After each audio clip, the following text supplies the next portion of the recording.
পৃথিবীর ইতিহাসে এমন একজন জালেম দেখাতে পারবেন না যে জালেম জুলুম করেছে আর তার প্রায়শ্চিত্ত তাকে দুনিয়াতে পেতে হয়নি। পৃথিবীর ইতিহাসে সর্বপ্রথম জালেম, মানব সভ্যতার মানব ইতিহাসের সর্বপ্রথম জালেম ছিল কাবিল। আদম আলাইহিস সালামের ছেলে কাবিল, সে জুলুম করেছে নিজের আপন ভাই হাবিলের প্রতি। আল্লাহ তাআলা তার মুখ উন্মোচন করে দিয়েছেন, তাকে অপমান অপদস্থ করেছেন, তার এই কুকর্ম আল্লাহ তাআলা ফাঁস করে দিয়েছেন। এটি ছিল আল্লাহর পক্ষ থেকে তার জন্য দুনিয়ার শাস্তি, আখিরাতের শাস্তি তো আছেই।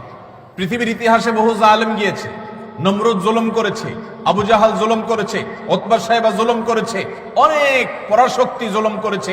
আল্লাহ তাআলা তাদের প্রত্যেককে অপদস্থ করেছেন, অপমান করেছেন, তাদের মুখ সম্মোচন করেছেন, তাদের শাস্তি দিয়েছেন। তবে আল্লাহ ছাড় দেন। আল্লাহ বলেছেন ইন্নামা নুমলি লাহুম, আমি ছাড় দিয়ে রাখি। ইন্না কাইদি মাতিন, ছাড় দেওয়ার পরে যখন ধরি সে ধরাটা হয় বড় শক্ত, সেটা থেকে বাঁচার কোনো উপায় থাকে।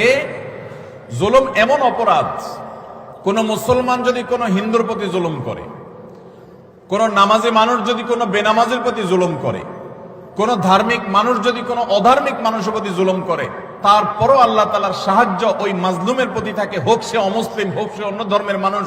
কারণ জুলুমকে আল্লাহ কখনো সহ্য করেন